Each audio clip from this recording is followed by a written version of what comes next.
Gdyby broń miała osobowość, husarska szabla byłaby tym pewnym siebie wojownikiem, który wchodzi na pole bitwy i od razu przyciąga wszystkie spojrzenia. To nie tylko kawał stali, to symbol wolności, kunsztu i odwagi, który w XVII wieku zrewolucjonizował sztukę wojenną Rzeczypospolitej. Oto historia ostrza, które błyszczało jaśniej niż złote łańcuchy i cięło ostrzej niż najbłyskotliwsze słowa. Od stepów Azji po złote czasy husarii, od bitew, które wstrząsały Europą, po współczesne muzea i pokazy, szabla husarska to legenda, która nigdy nie rdzewieje. Historia szabli husarskiej zaczyna się daleko od złoconych sal Rzeczypospolitej, na bezkresnych stepach Azji, gdzie wiatr niósł kurz i odgłosy kopyt tatarskich koni. To właśnie Tatarzy, mistrzowie konnej walki, wprowadzili do Europy broń o zakrzywionym ostrzu, lekką, szybką i śmiercionośną. W XIII i XIV wieku ich najazdy na wschodnie rubieże Europy przyniosły nie tylko strach, ale i innowacje. Zakrzywiona szabla, idealna do cięć z końskiego grzbietu, była ich znakiem rozpoznawczym. Polska, leżąca na styku wschodu i zachodu, szybko podchwyciła ten pomysł, ale jak to Polacy, postanowiła go ulepszyć.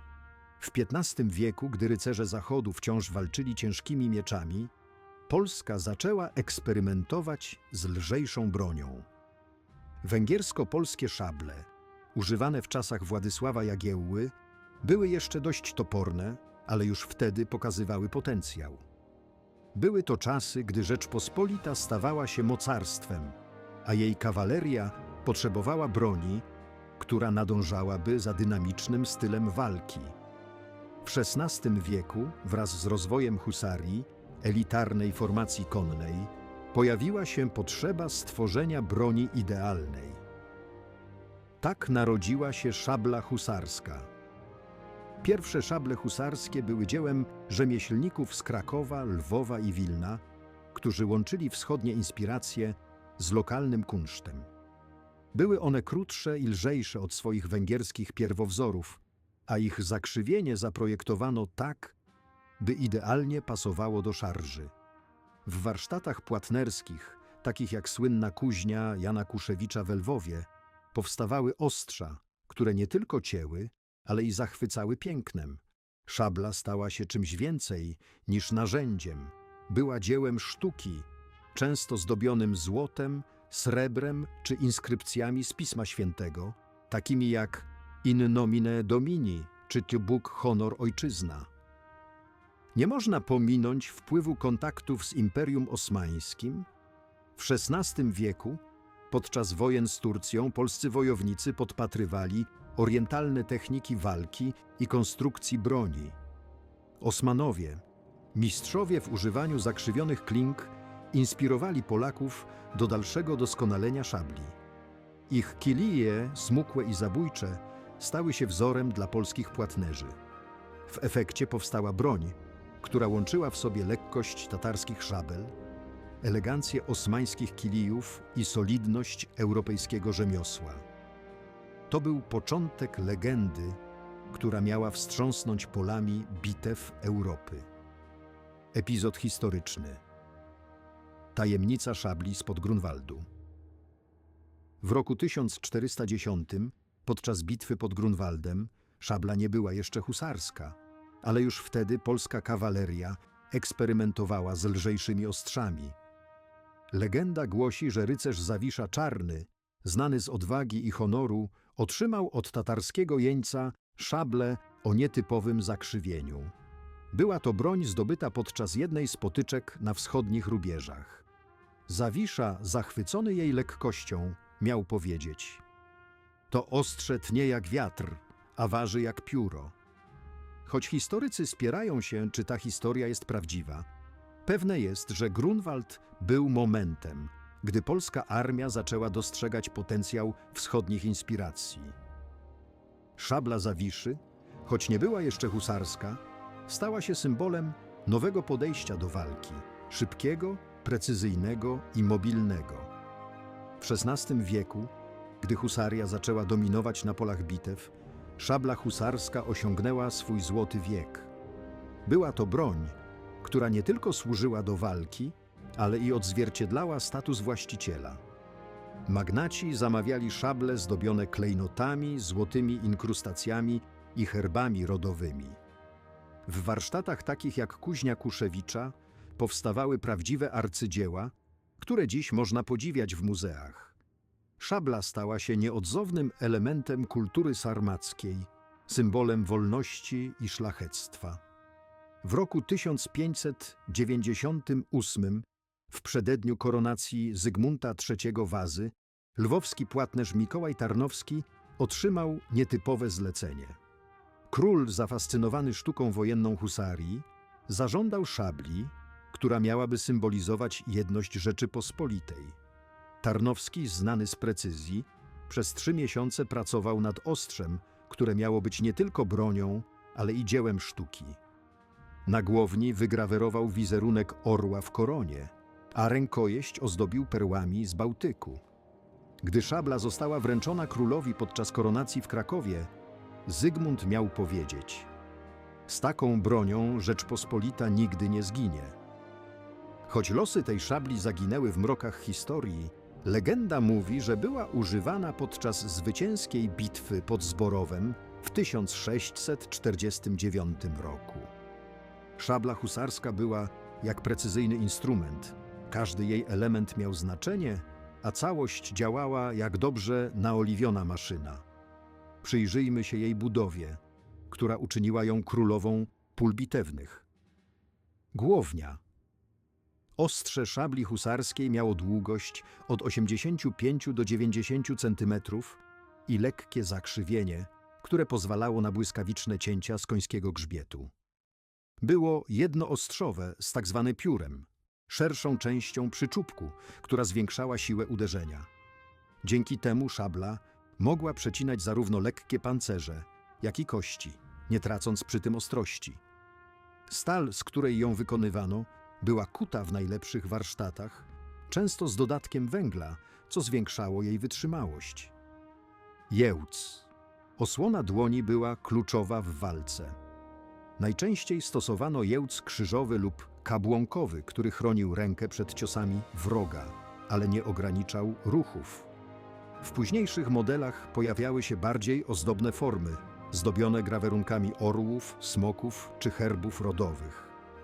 Rękojeść, owinięta skórą rekina, węża lub rzemieniem, zapewniała pewny chwyt nawet w ferworze bitwy.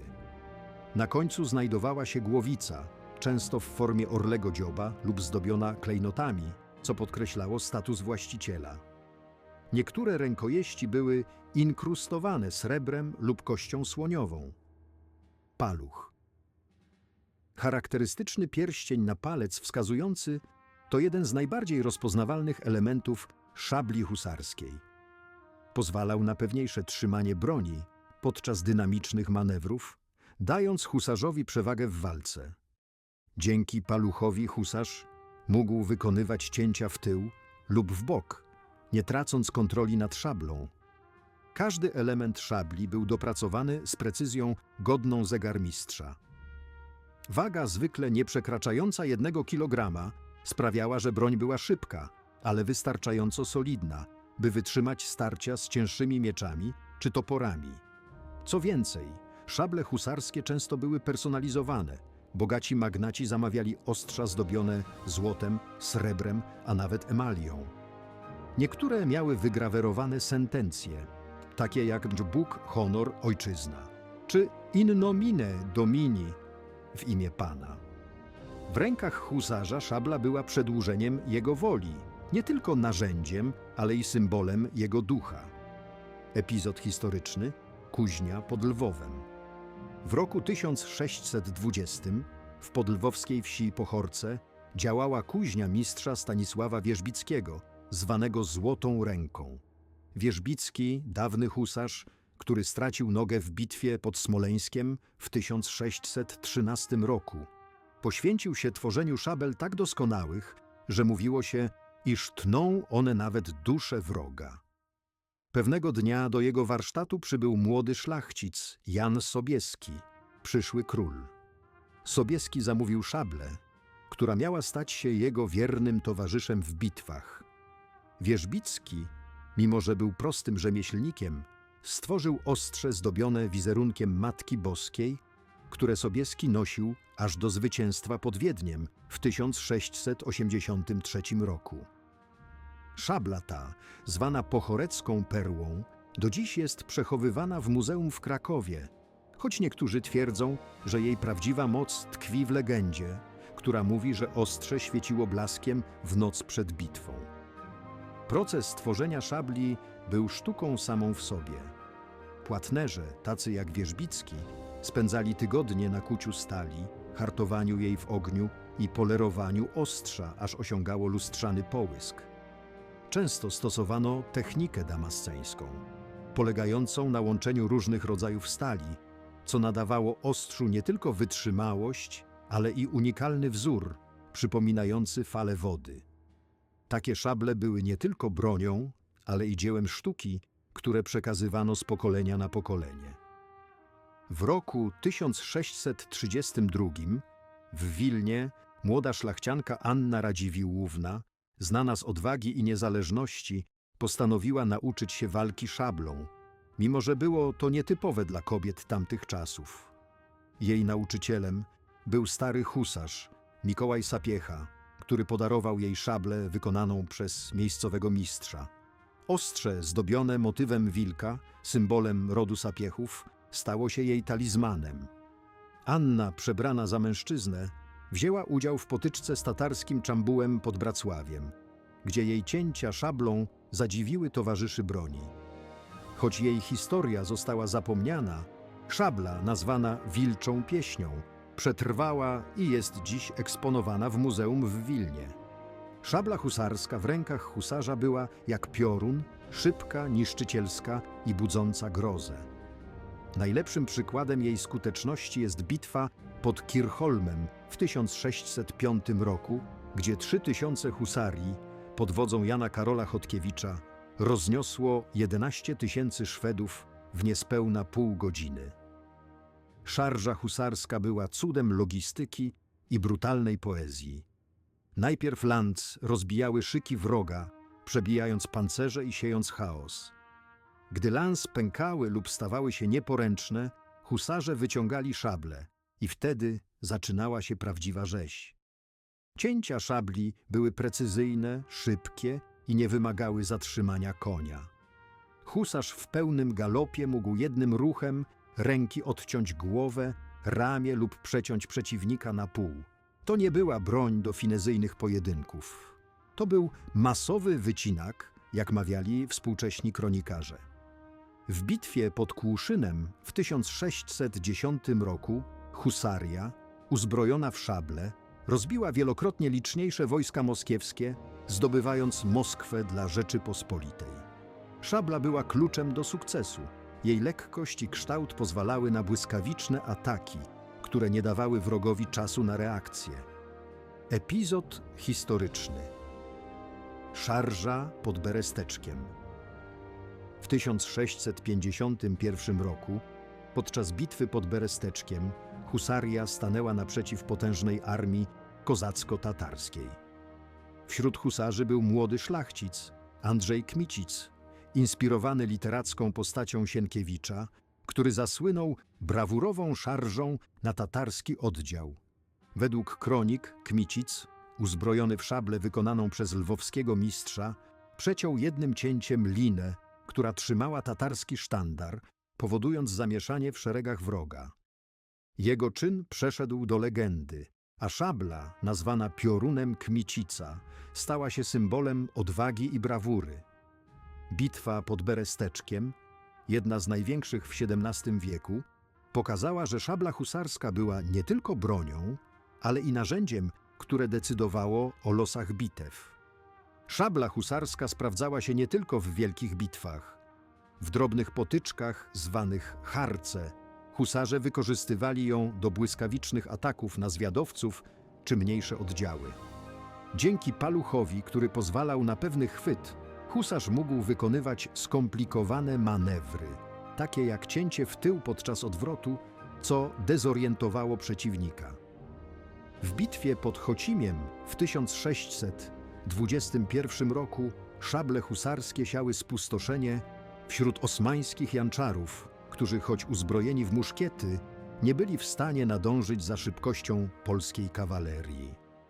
W roku 1667 podczas rokoszu lubomirskiego szlachcic Banit, Marek Zaręba, uciekając przed królewskimi wojskami, znalazł schronienie w lasach pod Lublinem. Tam, w starej chacie, natknął się na porzuconą szablę husarską, która należała do jego dziadka, uczestnika bitwy pod Kirchholmem. Zaręba, choć nie był husarzem, nauczył się władać szablą, korzystając z rad starego weterana, który ukrywał się w tych samych lasach. W jednej z potyczek z królewskimi dragonami Zaręba, uzbrojony w te szable, samotnie rozbił niewielki oddział, zdobywając sobie sławę lokalnego bohatera. Jego szabla, nazwana Leśnym Duchem, stała się symbolem oporu przeciwko tyranii. Szabla husarska była również używana w pojedynkach, choć nie była to jej główna rola. W XVII wieku pojedynki były częste wśród szlachty, a szabla, dzięki swojej lekkości i precyzji, była idealnym narzędziem do rozstrzygania sporów. Kroniki wspominają o pojedynku między dwoma husarzami pod Lwowem w 1648 roku, gdzie jeden z nich, używając szabli z paluchem, pokonał przeciwnika w zaledwie 3 ciosy. W Rzeczypospolitej szabla husarska była czymś więcej niż bronią, była symbolem wolności, honoru i szlachectwa. Szlachcic bez szabli był jak mnich bez habitu, niekompletny. Szabla była przedłużeniem duszy wojownika, a jej posiadanie świadczyło o statusie i odwadze. W XVII wieku, gdy husaria była u szczytu potęgi, szabla stała się nieodłącznym elementem kultury sarmackiej. Noszono ją nie tylko na polu bitwy, ale i na sejmikach, weselach czy pogrzebach, gdzie była symbolem gotowości do obrony ojczyzny. Po upadku Rzeczypospolitej w XVIII wieku szabla nie zniknęła.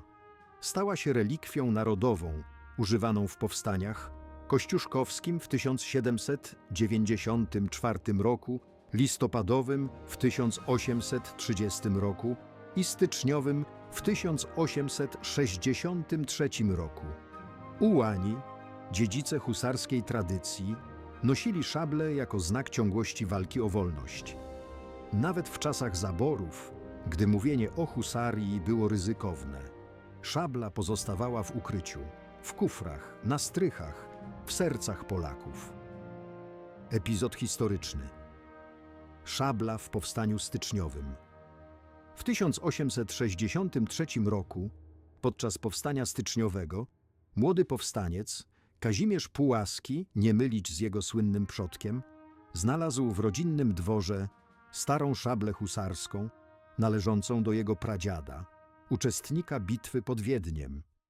Wierząc, że ostrze przyniesie mu szczęście, Pułaski walczył z nim w potyczkach pod Węgrowem. Choć powstanie upadło, szabla przetrwała i stała się symbolem niezłomności przechowywanym przez kolejne pokolenia.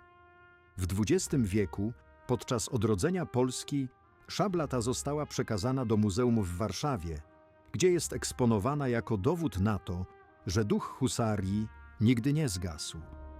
W okresie międzywojennym szabla husarska wróciła na scenę jako część ceremoniału wojskowego. Repliki wręczano zasłużonym oficerom, a jej wizerunek pojawiał się na orderach i odznaczeniach. W czasach PRL-u, gdy oficjalna propaganda unikała gloryfikacji husarii, szabla przetrwała w literaturze, sztuce i pamięci narodowej. Dziś można ją zobaczyć w muzeach, w Zamku Królewskim w Warszawie, w Muzeum Wojska Polskiego czy w klasztorze na Jasnej Górze, gdzie przechowywana jest szabla Jana Sobieskiego, zwycięzcy spod Wiednia. W roku 1920, w okresie międzywojennym, młody poeta Julian Tuwim podczas wizyty w muzeum w Krakowie zobaczył szablę husarską, która zainspirowała go do napisania poematu husarska pieśń. W wierszu opisał szablę jako stalowe serce Polski, które bije w rytmie szarży.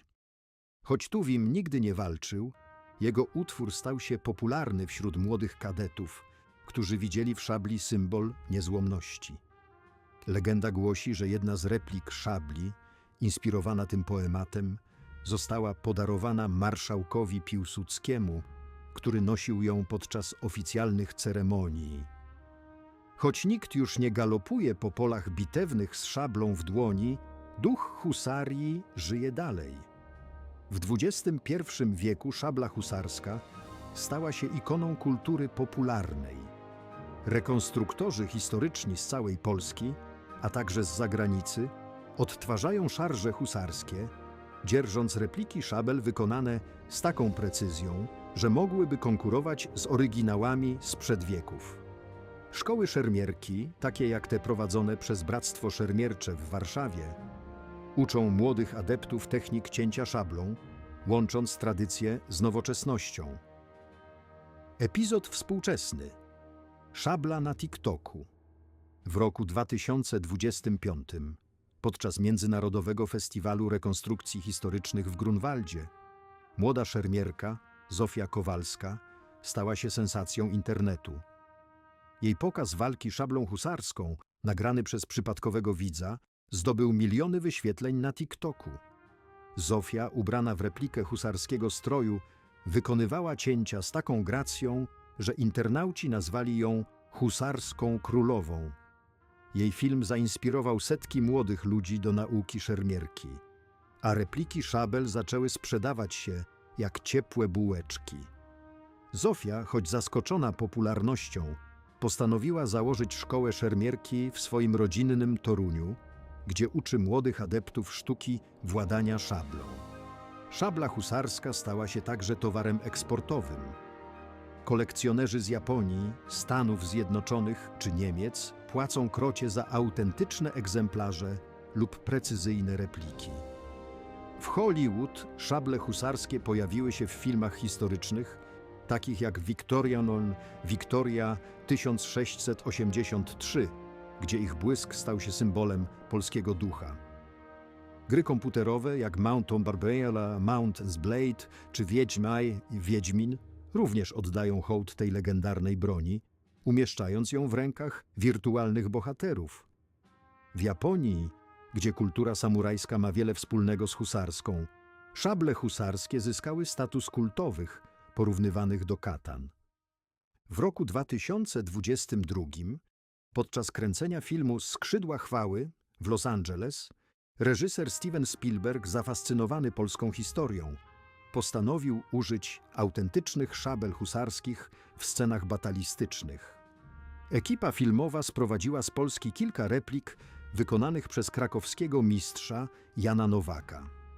Jedna z tych szabel, nazwana Skrzydłem Orła, została podarowana Spielbergowi przez polską ambasadę jako symbol przyjaźni między narodami. Reżyser, wzruszony gestem, umieścił szablę w swoim biurze, gdzie do dziś inspiruje go do tworzenia filmów o odwadze i honorze. Współczesne repliki szabel husarskich są tworzone z niezwykłą dbałością o szczegóły.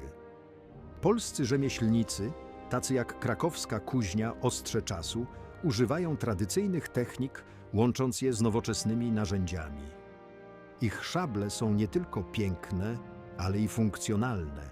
Podczas pokazów rekonstrukcyjnych tną słomiane manekiny z taką łatwością, jakby były zrobione z papieru. W XXI wieku szabla husarska stała się także inspiracją dla projektantów mody i biżuterii. Motywy szablowe pojawiają się na paskach, klamrach czy nawet w kolekcjach haute couture. Szabla husarska to nie tylko kawał stali, to kawał duszy Rzeczypospolitej. Błysk ostrza, szelest husarskich skrzydeł, echo szarży – to wszystko wciąż żyje w polskiej kulturze. Choć czasy wojen minęły, legenda szabli tnie jak żyletka, przypominając o odwadze, wolności i niezłomności. Od stepów Azji, po współczesne muzea odbite pod Kirchholmem i Wiedniem, po pokazy na TikToku, szabla husarska pozostaje symbolem polskiego ducha. Niech jej blask nigdy nie zgaśnie,